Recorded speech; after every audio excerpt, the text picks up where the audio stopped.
Good day, good afternoon, and happy Valentine's. Coming to you live from Cold Lake First Nations, Legoff, Alberta. And I went to a meeting this past Wednesday with Premier Kennedy dealing with Bill 92, Kids in Care, taking over jurisdiction.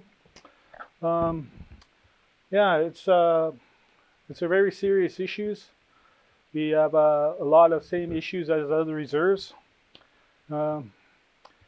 It's kids in care, and and when you talk about kids in care, and the budget has to be right if we're seriously going to be willing to take it over.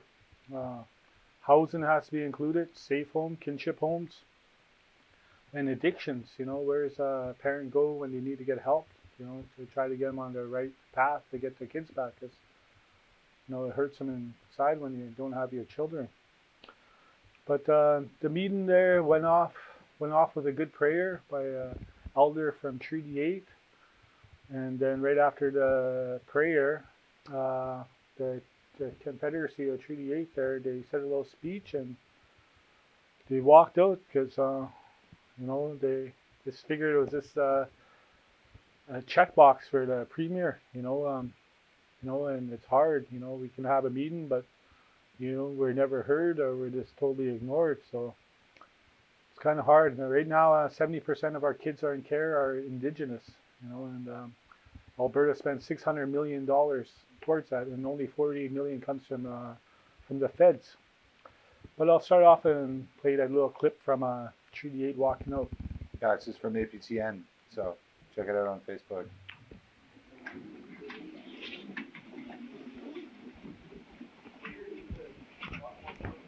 Destiny when it comes to the authority and jurisdiction of our lands, resources, and our children.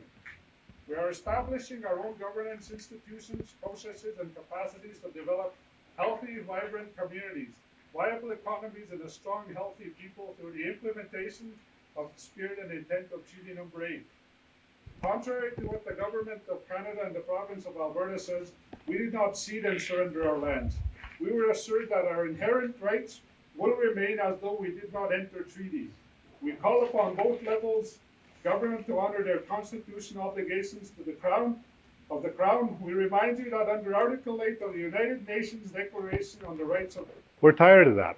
And basically when we went there, even though the meeting was on C-92, basically as sovereign nations of Treaty 8, they say, okay, enough of this. We're going to develop our own process, our own legislation, our own governance process, and, we'll bring the federal government in and the provincial government in, and this is how it is.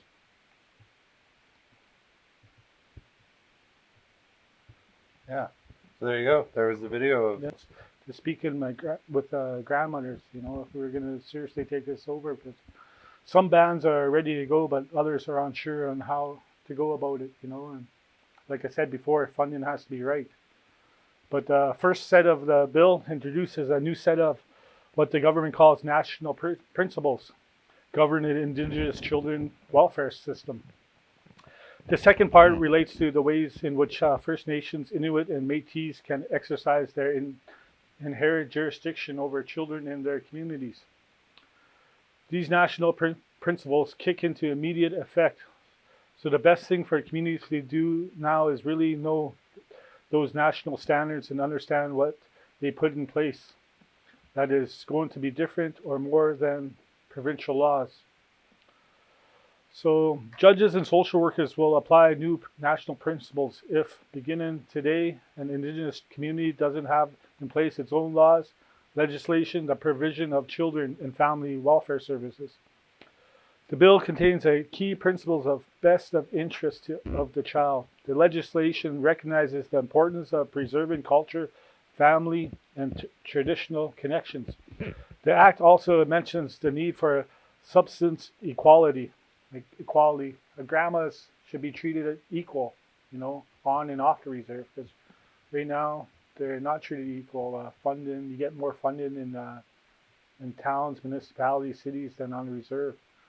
A grandma only gets like $100, $150 per child, and that money doesn't go that far. So it should be equal.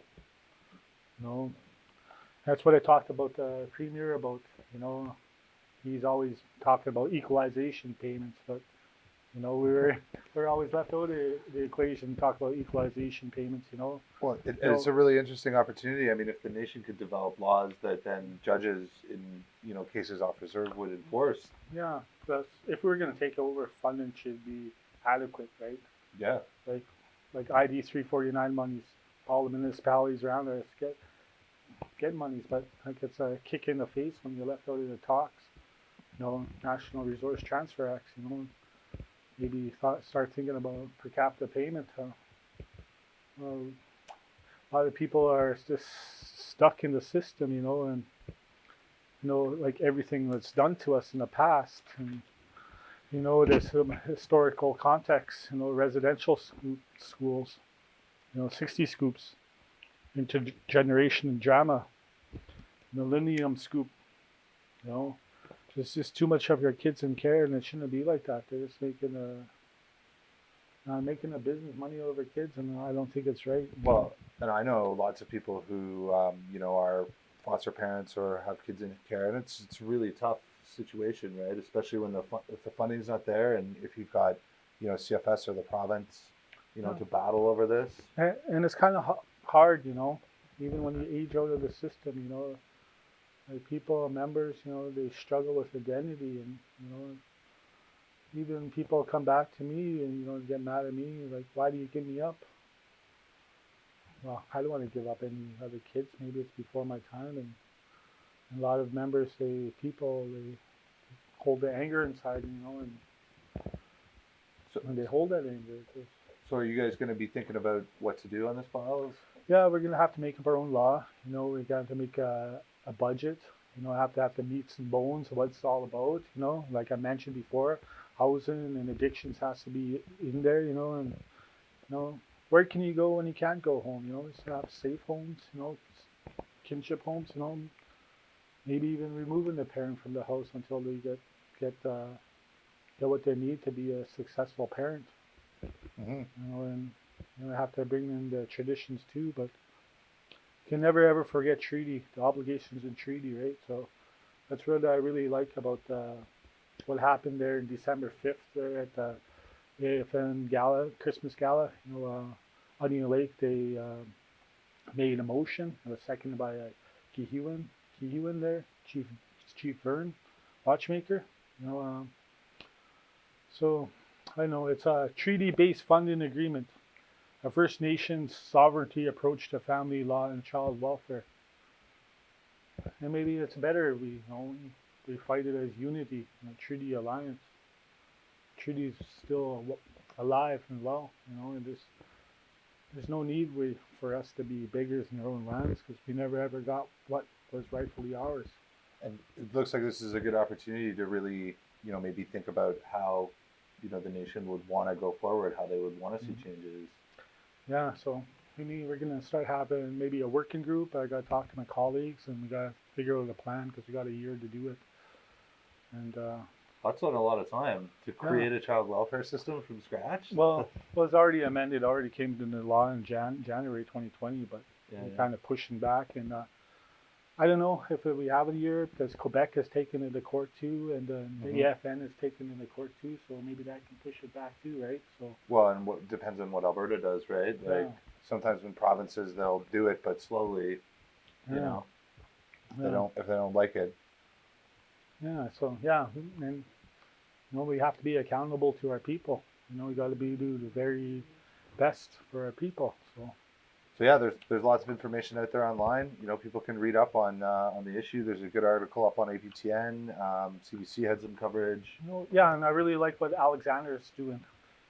Chief Burnstick.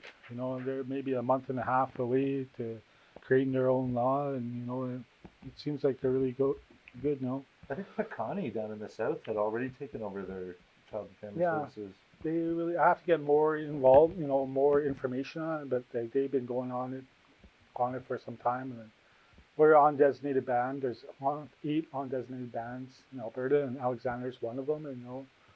And right now we get more funding than other bands, and now we're going to take jurisdiction over it. And I met before with the federal minister, but he made no commitments. It's just like in the talks right now. I'm kind of interested in the budget that's going to come out in end of February, is it? Yeah, end of February. So I'm kind of seeing what Alberta does, but no, I don't want no more cuts, especially talking talking for our kids, eh? So, we didn't put Alberta in $6 to $8 billion in debt, but yet we're left out of everything, So, so much has been done in the past, and there's some people that are eligible for class action, and there's others that are left out. But and it's kind of hard when you're taken away from your families. You lose your culture, identity, language. And a lot of people search for that later. Where do I come from? Where do I belong? Right? And it's hard to fix the mistakes of the past, right? But especially where you guys are, you have maybe more opportunities now to stop those mistakes from happening over and over and over again. Yes, because I went to adoption ceremonies, and I cried at these ceremonies, because Dote and Ed are adopting our people, or and I couldn't stop the tears flowing. It just seemed like they're losing a member, and the only time we get to see him is at treaty days or round dance, or yeah. So. Well, should we move on? Yeah, well, we should go on, but can't. So when we talk about taking care of our kids, again, if we're going to take it over seriously, the budget has to be out right in housing, safe homes, kinship homes, and addictions. Meth and harder drugs are really, really ruining our people, our kids, and even mothers having meth babies, right?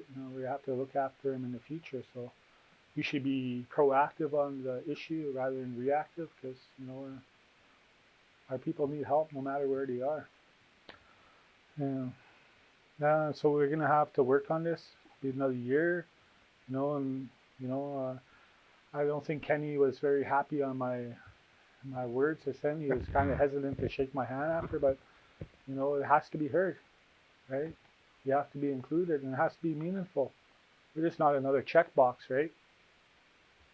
So I hope we move for the better for our kids, for the future, because everybody talks about our kids, their future, but I would like to bring everybody home,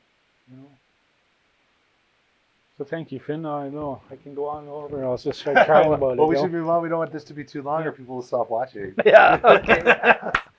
So, our department, the lands department, is going to start moving forward on a couple of other issues. So 6:30 on Wednesday, the 19th, at the PLC building here in Legoff, we're going to have a meeting about caribou. And so you guys have heard me talk about caribou in Alberta.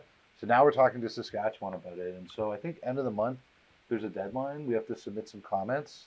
And so we want to have a meeting to get everybody together and talk about exactly what Saskatchewan's proposing to do and how. So I got this map up here that we'll get on the screen here in a second, but you can see that the sort of hatched area on the right side of your screen, that's all caribou habitat in Alberta or in Saskatchewan, and then the yellow chunk on the left is all caribou habitat in Alberta. And so basically Saskatchewan's proposing some management goals that we don't yet know how they're going to be applied within the territory, but reduce the amount of human-caused disturbance. Yeah, I'm just wondering about this caribou. Do caribou know about the Alberta boundary, Saskatchewan boundary, or are they going to be included in both? Well, no, we're going to go out there and tell them. We're going to make sure they get a card on Okay. their antlers. Okay. Yeah. Saskatchewan caribou, Alberta caribou. Different rules, right? Yeah. But it seems like it's more easier working with Saskatchewan. You're talking about this range plan here. Well, yeah. I mean, there's just so much less money and disturbance, and it's all pristine. Hopefully, it stays that way. Yeah, for sure. The Saskatchewan side of the air weapons range is pristine, and there's some disturbance. Actually, we're going to talk about Mystic in a second. But anyways, so there's a bunch of things Saskatchewan's proposing to do. Come out on Wednesday if you want to hear about them. 6:30 at the PLC building. We'll have dinner. Free food. Yeah, I think we said turkey, or was it ham? I forget. No Anyways. turkeys. No turkeys for you. Oh, better change that. Okay. So the next thing I wanted to talk about was Mystic. So Mystic is a forestry company that's on the Saskatchewan side of Syalafen territory, and some of their proposed cut blocks for next year and the year after are around the Martineau River. And so that's a super important area. There's a lot of people that use that now and in the past. And we want to put the word out there to hit people who hunt over there, pick berries, had cabins, if their families had cabins over there, to come talk to us, because we gotta go talk to Mystic about it. We know some of the people, we think, that are gonna be, that still have cabins there, but we need to hear from people what they want to see. And that area is right on the other side of 149C, the Primrose Reserve. Yeah. Yeah. So yeah, we're still asking for our reserve land there from Saskatchewan side too. So Yeah. I'm hoping we get our land, 145,000 acres. But there's, you want protection or something, let's map it out. Medicines, your berry patch, and when you talk about caribou, one thing about biodiversity too. Maybe more of our wolves went over there. Like Alberta, they're calling wolves, so maybe they went over there for protection. Yeah.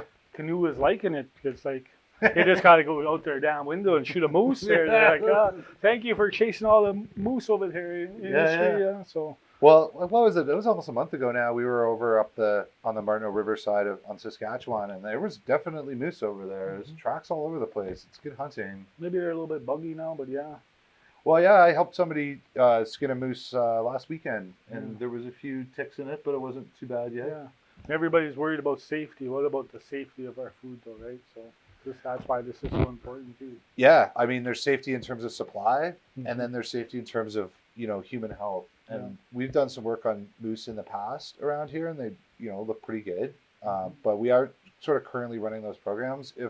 If there are still people who are concerned, we can do more of that work, like muscle and liver testing and stuff. It's pretty easy.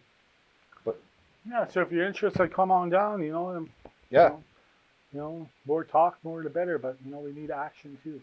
Yeah, and the first thing we're going to try and do is make sure we talk to the people who are affected, who want to have their views heard, and the opportunities over in Saskatchewan are coming in the next 4 to 6 weeks, and the department has to be ready. So we're asking for your help. If you're a land user or you're connected to that area over there, we want you to come and talk to us. Even if you don't come on Wednesday, reach out to the department, call April. You can get a hold of her through the band switchboard. We want to hear from you guys. Yeah. Right on. We got anything else? And if we're gonna do this, funding has to be involved too. So funding has to be right. Funding has to be right and everything. Should we change that on our business cards instead of livelihood for a livelihood? Yeah. To say funding has to be right. Funding has to be right. Well, support our livelihood for a livelihood. I like Gina's quote the other day: "Smoke fish, not drugs." Yeah, smoke fish, not meth. Yeah. Yeah.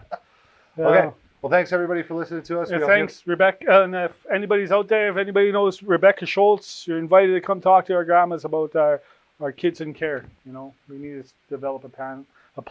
We got a year to do it. Okay. Yeah. Well, I hope everyone has a good holiday weekend. It's family day. Happy Valentine's out there. Spread the love. All the Valentines. Yeah, all the Valentines.